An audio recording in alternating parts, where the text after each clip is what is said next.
বেশ অনেক দিন পরে গোপু সোনাদের সুন্দর করে সাজিয়ে দিলাম।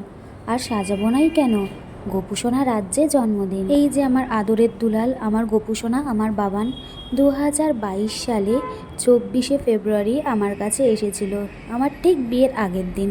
তো এই দিনটাই আমি গোপু সোনার জন্মদিন হিসেবে পালন করি।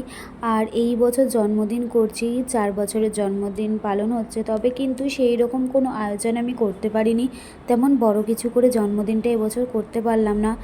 সব বছর সমান যায় না, তেমন এই বছরটাও আমাদের কাছে খুব একটা ভালো যাচ্ছে না। মানে কয়েক মাস ধরে আমাদের কাছে একদমই সময়টা ভালো যাচ্ছে না, গোপু সোনা সেটা ভালো মতো জানে। তাই এবারে যেটুকু হয়েছে সেটুকুই আয়োজন করেছি। আর একা হাতে এর থেকে বেশি আমার করার ছিল না কিছু।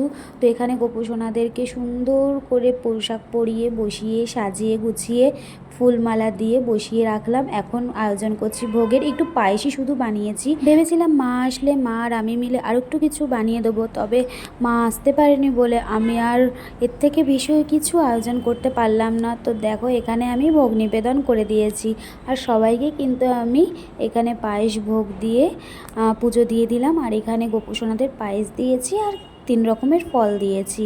তো এটুকুই ছিল দুপুরের আয়োজন। তো এখানে আমি পুজো দিয়ে তারপর নিজে একটু খাওয়া দাওয়া করে নিয়ে রেস্ট নিয়ে বিকেলে চলে গেছি একটু কেক আনতে। কেক আনতে গিয়েও অনেক সমস্যা। আমি ভেবেছিলাম প্রথমে একটা ছোটোর মধ্যে কেক আনবো, কিন্তু ছোটোর মধ্যে কেক চকলেট ছাড়া কিছু ছিল না। আর চকলেট কেক আনলে গুজিকে দেওয়া যাবে না, তাই ভাবলাম যে সব রকমের পেস্ট্রি নিয়ে যাই, গোপু সোনাদেরও দিতে পারবো আর এখানে গুজিও খেতে পারবে। দেখো ছোটো বাড়িতে বাচ্চা থাকলে তার কথাও তো ভাবতে হয়।